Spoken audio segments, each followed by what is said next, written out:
Vigor Active Health Chats. Welcome back, Dr. Stephen Newhart. And I have a buddy here. I'm gonna call you buddy. I've got a buddy here who has become a good friend, and I've known him for, let's say, 3 or 4 years. I've had the privilege of being a mentor, I think, to this young man. So he was a student of mine. As you have heard before, I do teach at the collegiate level. And now he's become a team member here at Vigor Active. And this probably will be a very good health chat because we're going to talk about his outlook on training, maybe talk a little bit about his background and how he came to be here. But I would like to welcome Ivan Avila to the show. Yes. Ivan. Thank you for having me. Yes. Hey, it's good to see you. Yes, sir. Good to see you. Good to see you. So as you kind of got that intro that I was giving, what piqued your interest? I guess something got you into kinesiology, and then maybe that led to this. But what piqued your interest in kinesiology a long time ago? What got you here? Yeah, definitely. I mean, just like every college student, you're just kind of like, oh, I know I'm supposed to go to college, but what exactly am I going to do for the rest of my life? So I was definitely, just talking to different advisors and stuff, and he just started asking me questions. It's like, hey, I know you've been, playing soccer competitively. He's like, overall, you look like you're fit. He's like, I think by default you should choose kinesiology. Yep. So yeah, that's how I ended up there. What did you do before? So I know you've done some sports and things. Was there anything before? So you were obviously, he noticed you were fit. Yes. What were you doing before that? Yeah, so all throughout high school and middle school, like I said, I was playing soccer, so I was definitely used to, doing all kinds of footwork drills and things like that. Okay. And because of that, I transitioned into boxing. And so I never joined a club, but family members, they're always good at fighting. And so I actually just took that and kind of ran with it and made it more, like, a sportsman-like. And so, yeah, at the time I was doing a lot of boxing. Just at the MAC, I would be on the heavy bag, just doing stuff like that. And so that's kind of like how I started getting into the weights and stuff because I didn't have any kind of upper body strength. How many years did you play soccer? 7. Okay. You like that sport good? Yeah, no, it's definitely I think just even now into training, it's like you kind of get a glimpse of just like the mindset of an athlete or doing a team sport versus an individual sport like boxing. That's what really just I have a preference more of like the individualistic type sports. Okay. That's you know what I love about this right now? I'm just going to take it to a different spot. I love that you're talking about yourself for a change because you know what I know about you? You always seem to care more about others than yourself. So this is what's so special about this moment right now. I just had to say that. Sorry to put that out there. Anyway, so thank you for giving us that. So kinesiology, what'd you learn? What took it to another level once you started going through the kinesiology program? Yeah, I think I'm not saying this just because I'm on your podcast, but really it was the strength and conditioning class that I took. I've had several professors, and again, it was very just, read the book, show up to class. But with you, it was just like, hey, like, what exactly are you taking away from this class? How can you apply this practically? And I remember I had a lot of classmates who kind of had like the YouTuber type mindset where it's like, oh yeah, well, I won't get specific, but good. I won't get specific, but yeah, you told us you're like, hey, we're kinesiologists. That's how we need to portray ourselves. That's what we need to go after. Start applying the science into it. And so for me, that opened my eyes because, I mean, just like that guy, that was my tendency. I mean, nobody really told us what to do, but you being our professor, you guided us and you pointed us in that direction. And maybe, I don't like to give myself any credit for anything, but maybe because I had already been doing it, it was a lot easier to kind of point you guys in the direction of, this is maybe a successful path. Yeah. This is what I did, so maybe this will help you guys be successful. Which is excellent. So how has it crossed over into what you're doing now? How does the transition over feel? What's training like for you? Yeah. I think just similar how, like with school, you have superficial level, it's like, okay, I know I'm supposed to do this. I know I want a better future, but then it gets real. And so for me, I've always wanted to help people. I want people to feel welcomed when they walk inside the gym, even if they're just still contemplating signing up for the gym. I want them to feel welcome just even from there. Now, how does it translate over? I think the biggest thing is, what am I training them towards? I mean, I am a personal trainer. Now, obviously for me, it's okay, muscle growth, endurance, all these other things. But for me, I take it a step further. For me, I think of just like survival. I think for me, in my character, just even going back to the boxing, for me, I'm a shorter guy. And so for me, I'm like, hey, I'm short, but what can I do about it? So for me, okay, I want to protect myself. Eventually, I want to protect my family. I need to start working towards that. And so with my clients, I kind of I try to help them find their purpose. Okay, why are you training? Yes, we want to look good. Yes, we want to be healthy, but why? We want to have a longer lifetime so we can experience life. We can be with our loved ones, God willing, for a longer amount of time. Sure. But even then, it's like, okay, can you lift up your baby outside of the crib without having lower back pain? Can you run away from, someone who's trying to attack you?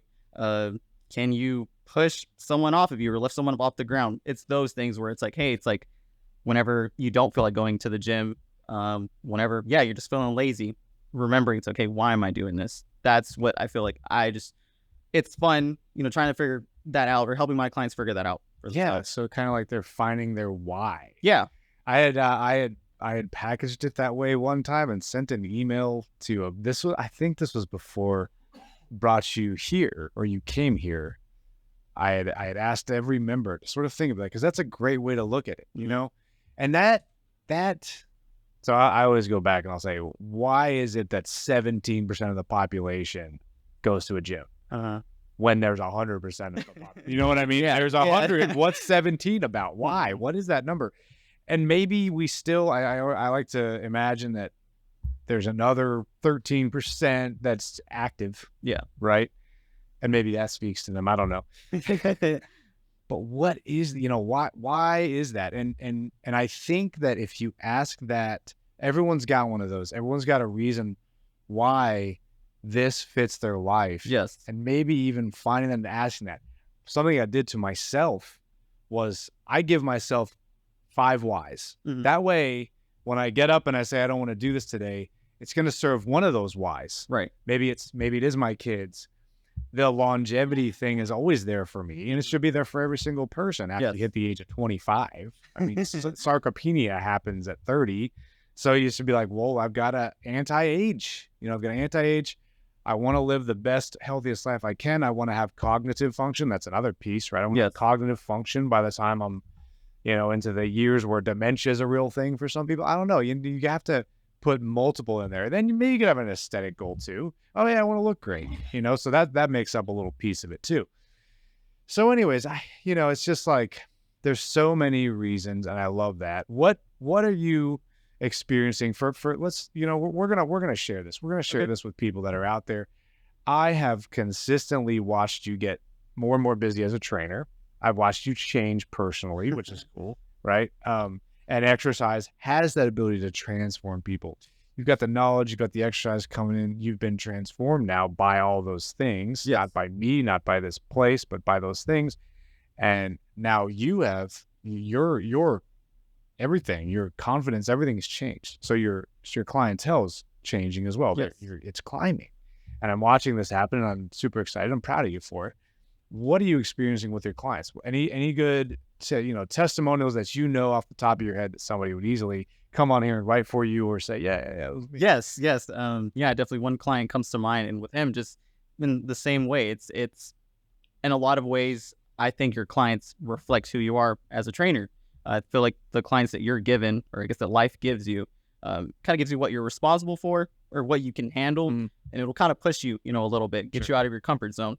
And with them, I've just seen them just come out of their shell.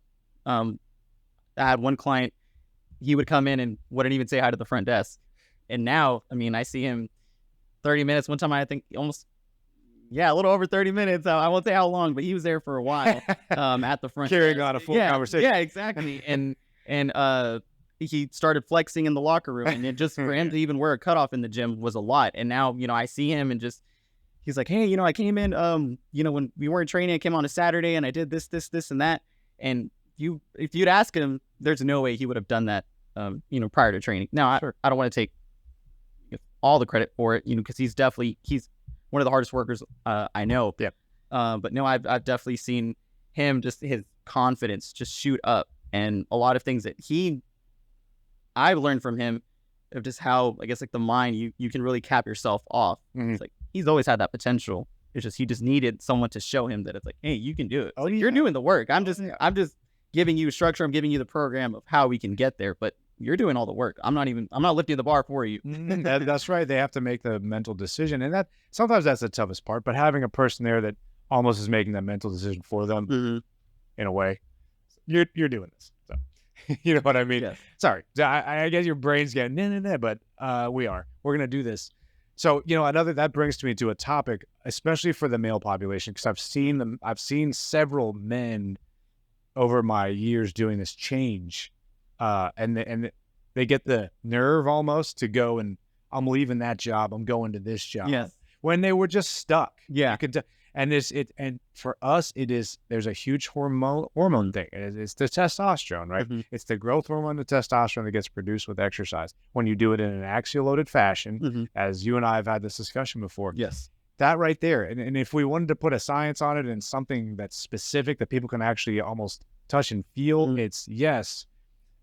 I think the same thing happens for women too, but maybe not to the same extent as men. Yeah. But men want to feel that feeling of testosterone being high, and this is a natural remedy for that. And it gives you the guts to make huge life changes that I've just seen it time and time again. It sounds just like what you're talking about right now.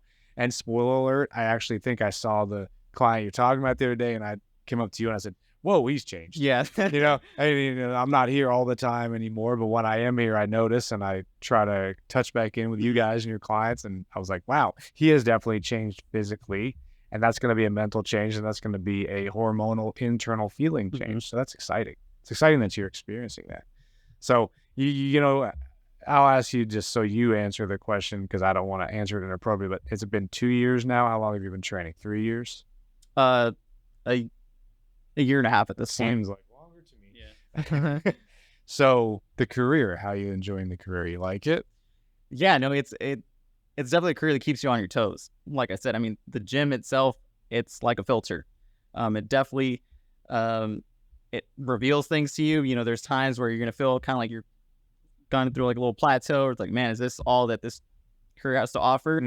But you just have to dig deeper. It's okay, what else can I do for my clients? Yeah. Am I getting complacent? And the answer is going to be yes, usually. It's not your client's fault. I mean, it's you, and so for me, it's like, okay, and the same when I first started off, I had a lot of beginners and stuff. And now, it's like I have my share of athletes, or, now, again, like a few moms and stuff where they're complaining about lower back pain and things like that. And it pushes me as a trainer. It's like, okay, well, what can I do? How can I help her in this way? What is it going to require of me? So, I know Kelsey sometimes makes fun of me, because I always have my nose in the textbook and stuff, but really, I mean, there's just no other way around it. If you want to help people, you need those resources. And, I'm grateful to be part of such a good team, or a great team, where I can get feedback and, hey, getting suggestions and things like that.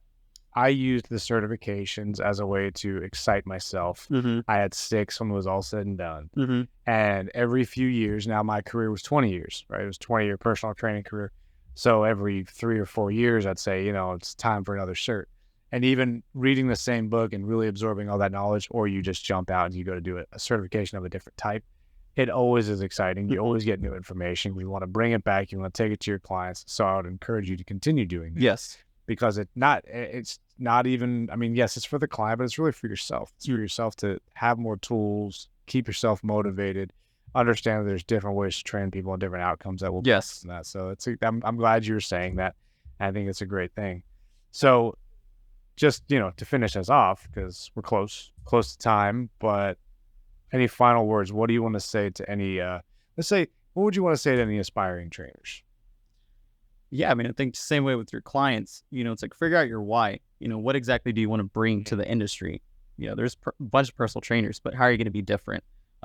What exactly is motivating you? Are you doing it to help them? Are you doing it for your own personal gain? What is it? And I think for me, my piece of advice is, if you're going to do it personal training, make it all about your clients. And that's always going to give you the motivation that you need and the drive that you need to keep going and staying in this industry. Because if you just do it for yourself, there's going to come a point where, you can get filtered out, because it's like, unless you make it about others, you're only going to get so far. My old boss called that being a results-driven personal trainer. And there's not that many results-driven personal trainers. So stay results-driven personal trainer. Same for everybody else out there. Thanks for being here. Yes, sir. Thank you for having me. Look forward to our next conversation. We'll figure out what this is going to be about, but we'll talk. Thank you guys for joining us on the Health Chats, and we'll catch you next time. Bye-bye.